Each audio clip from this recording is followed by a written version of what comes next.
اس طرح شیر خان جنید برلاس سے ملاقات کیے بغیر اپنے فوجی دستوں کے ساتھ بابر کے پاس سے چلا گیا۔ بعد ازاں اس نے ایک خط کے ذریعے جنید سے معذرت کی کہ جاگیر سے اس کی عدم موجودگی کے باعث عوام کو کچھ شکایات پیدا ہو گئی تھیں، لہٰذا اس کی آمد ضروری تھی۔ اس طرح شیر خان یہاں سے نکل کر اپنی جاگیر سہسرام واپس چلا گیا۔ یہاں تک کہنے کے بعد شیر خان کا وہ سپاہی پھر دم لینے کے لیے رکا۔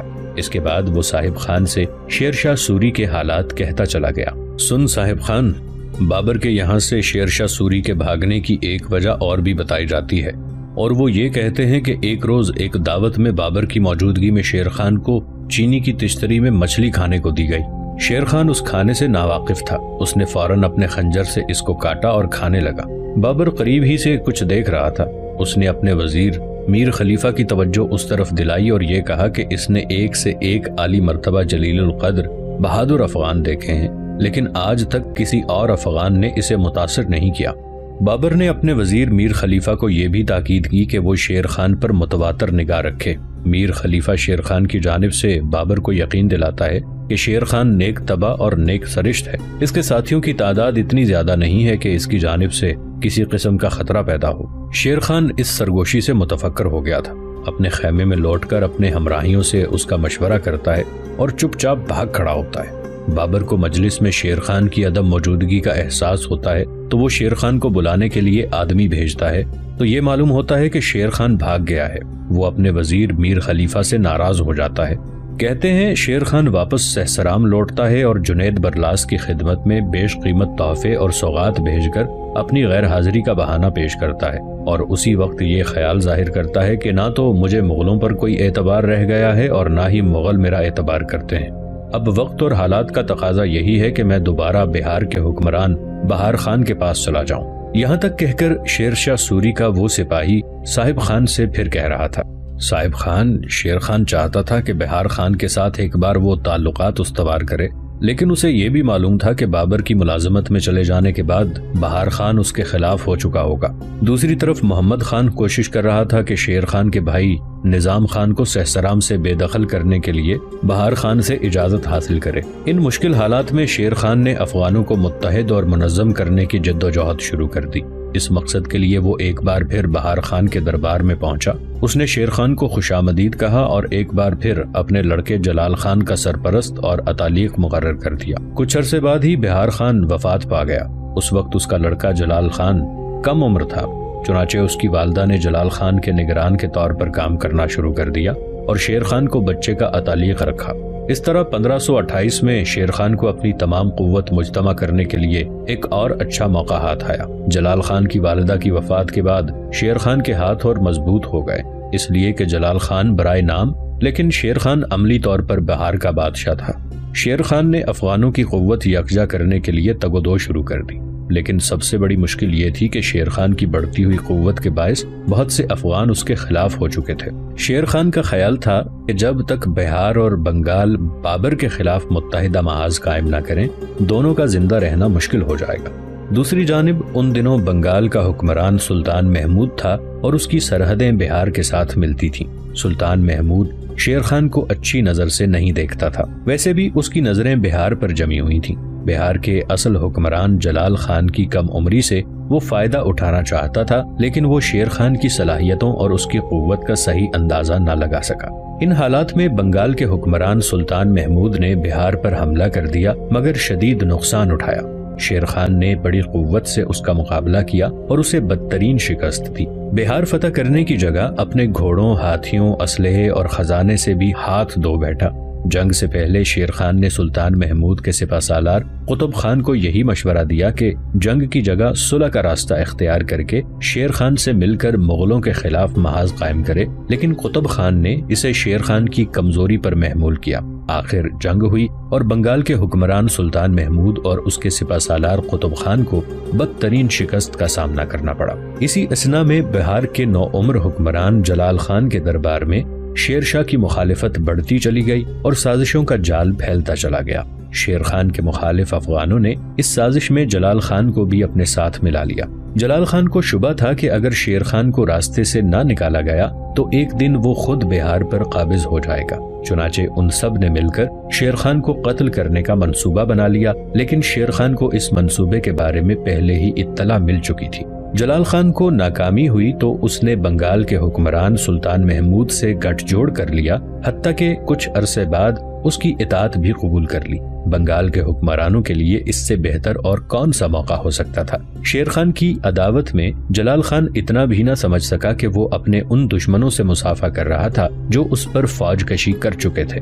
در حقیقت شیر خان حاکم بہار کی وفاداری کا دم برتا رہا تھا۔ اگر وہ چاہتا تو بہار اسی وقت آسانی سے قبضہ جما سکتا تھا جب جلال خان باپ اور ماں دونوں کے سائے سے محروم ہونے کے بعد شیر خان کے رحم و کرم پر تھا، لیکن جلال خان نے اپنے چاپلوس درباریوں کی باتوں میں آ کر اپنی ناتجربہ کاری کی بنا پر شیر خان سے دشمنی مول لی تھی۔ شیر خان جلال خان کے اس رویے سے بہت بددل ہوا اور وہ دربار چھوڑ کر سہسرام لوٹ گیا۔ شیر خان کے ساتھ المیہ یہ تھا کہ بنگال اور بہار دونوں کے حکمران اس کی وفاداری کو مشکوک نظروں سے دیکھتے تھے اور بلا وجہ اس کے دشمن ہو چکے تھے۔ شیر خان کی واپسی کے بعد جلال خان نے اپنی فوج کو بنگال کے حکمران سلطان محمود کی افواج میں ضم کر دیا، نیز بنگال اور بہار ایک ریاست بنا دیے گئے۔ اس طرح جلال خان کی بہار پر خود مختاری اور حکمرانی کا خود بخود خاتمہ ہو گیا۔ شیر خان اس اقدام پر بہت خوش ہوا تھا۔ اس کا خیال تھا کہ اس اقدام کے بعد بہار کی فوج کے باہمی اختلافات ختم ہو گئے تھے اور اب وہ بڑی آسانی کے ساتھ جلال خان کے بعض علاقوں پر قبضہ کر سکتا ہے۔ چنانچہ شیر خان نے مزید فوج بھرتی کی اور جلال خان کے خلاف جنگ کی تیاریاں شروع کر دی۔ بنگال کے حکمران سلطان محمود نے گزشتہ شکست کا انتقام لینے کی غرض سے شیر شاہ کے خلاف فوج روانہ کر دی۔ شیر خان کو علم تھا کہ بنگال کے مقابلے میں اس کے پاس فوج کم تھی، لہٰذا اس نے حملہ کرنے میں پہل سے گریز کیا۔ شیر خان چاہتا تھا کہ جنگ شروع ہونے کے بعد دشمن پر پہلی بار ہی کاری ضرب لگائی جائے۔ جب بنگال سے مزید تازہ دم فوج آئے تو اس کی آمد سے قبل ہی بچی کچی فوج کا خاتمہ کر دیا جائے۔ اس نے ایسا ہی کیا۔ دشمن نے حملہ کیا تو شیر خان نے سب سے پہلے دشمن کے پیادہ فوج کو اس کے توپ خانے اور ہاتھیوں سمیت دور دھکیل دیا۔ اس کے بعد شیر خان فوج کے محفوظ دستوں پر ٹوٹ پڑا۔ اس جنگ میں بنگال فوج کا کمانڈر ابراہیم بھی مارا گیا۔ یوں 1528 میں شیر خان کو دوسری بار بنگال کے حکمران کے خلاف زبردست کامیابی حاصل ہوئی۔ جلال خان بسد مشکل بنگال پہنچا، لیکن بنگال کا خزانہ ہاتھی توپ خانہ شیر خان کے ہاتھ لگا۔ اس طرح بنگال اور بہار کی اس متحدہ قوت کو شکست دینے کے بعد شیر خان بہار کا حکمران بن گیا۔ اس فتح مندی کے چند دن بعد شیر خان چنار کے قلعے کی طرف بڑھا، جو تاج خان کی وفات کے بعد اس کی دوسری کم عمر بیوی ملکہ لاڈو کی حفاظت میں تھا۔ شیر خان نے جنگ کرنے کی بجائے لاڈو کو شادی کا پیغام بھیجا، جو قبول کر لیا گیا۔ اس طرح چنار کا قلعہ اور اس کا سارا خزانہ شیر خان کے ہاتھ میں آ گیا۔ اسی دولت کے باعث شیر خان کی قوت، اثر و رسوخ اور وسائل میں زبردست اضافہ ہوا۔ اس کے بعد شیر خان نے بر صغیر میں بکھری ہوئی افغان قوت کو یکجا کرنے کے لیے شب و روز جد و جہد کا آغاز کر دیا اور عوام کی بہبود پر زیادہ سے زیادہ توجہ دی تاکہ اس کے ساتھ عوام کی وفاداری اور اس کا اعتماد مستقبل میں کام آ سکے۔ اس نے تمام مفتوحہ علاقوں کے انتظام کو بھی بہتر سے بہتر بنانے کے لیے کام شروع کیا۔ اتنا کہنے کے بعد شیر شاہ کا وہ سپاہی دم لینے کے لیے رکا، اپنے گھوڑے کو ایڑ لگا کر اس کی رفتار کچھ تیز کی، پھر وہ دوبارہ کہہ رہا تھا، دیکھ صاحب خان، اتنی طویل جدوجہد کے بعد شیر خان کے لیے پھر کچھ پریشانیاں پیدا ہو گئیں۔ وہ چاہتا تو یہ تھا کہ اپنی حکومت کو مزید وسعت دے، لیکن ابھی یہ منصوبہ زیر غور ہی تھا کہ ابراہیم لودھی کے بھائی محمود لودھی نے شیر خان کو طلب کر لیا۔ ابراہیم لودھی کا بھائی محمود لودھی ابراہیم کی پانی پت کی جنگ میں شکست کے بعد سنگرام سنگھ کے پاس چلا گیا تھا اور جب سے اس کے پاس پناہ گزین رہا، پھر کنو کی جنگ میں اس کے ساتھ شریک ہوا۔ اس کے بعد کچھ عرصہ چتوڑ میں مقیم رہا، لیکن بعد میں لودھی دربار کے امراء کے مشورے پر راجپوتانہ چھوڑ کر واپس چلا آیا اور پتنا کو اپنا صدر مقام بنا لیا۔ محمود لودھی کے شیر خان پر ماضی میں کچھ اس قدر احسانات تھے کہ وہ محمود لودھی کے بلاوے سے انکار نہ کر سکا۔ دوسرے، محمود لودھی کے بلاوے پر انکار نہ کرنے کی وجہ یہ تھی کیونکہ محمود خان خود بھی افغان تھا اور شیر خان افغانوں کو متحد کرنے کا بیڑا اٹھائے ہوئے تھا۔ اگر وہ محمود خان لودھی کے بلاوے پر نہ جاتا تو افغانوں کے اتحاد کے اس نعرے کی نفی ہوتی تھی جو شیر خان ایک عرصے سے بلند کر رہا تھا۔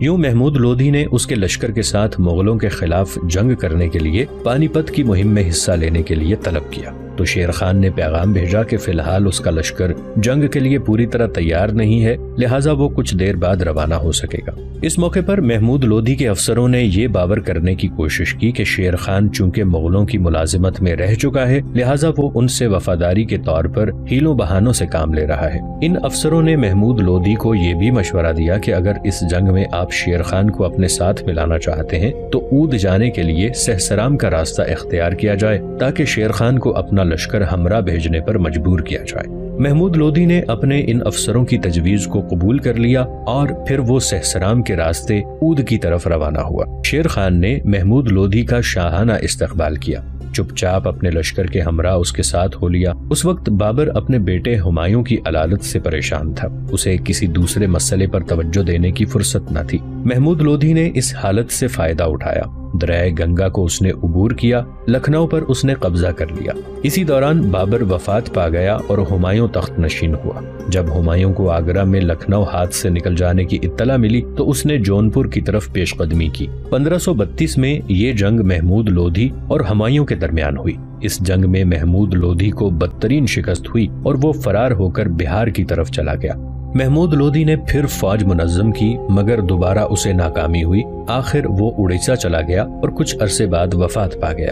اس جنگ کے بعد مغلوں کو احساس ہو چکا تھا کہ اگر بر صغیر میں کوئی طاقت ان سے ٹکر لے سکتی ہے تو وہ شیر خان کی طاقت ہے۔ ادھر شیر خان بھی یہ محسوس کر رہا تھا کہ جب تک وہ اپنی طاقت کو مستحکم کر کے اپنے علاقوں کو مزید وسعت نہیں دے گا اس وقت تک آرام سے نہیں بیٹھے گا۔ یہ کہانی صاحب خان کو شیر خان کا سپاہی سنا رہا تھا۔ تھوڑی دیر تک وہ خاموش رہا، پھر کہنے لگا، دیکھ صاحب خان، ان حالات کے بعد ہمایوں نے ہمارے آقا شیر خان سے مطالبہ کیا کہ وہ اپنا چنار کا قلعہ اس کے حوالے کر دے۔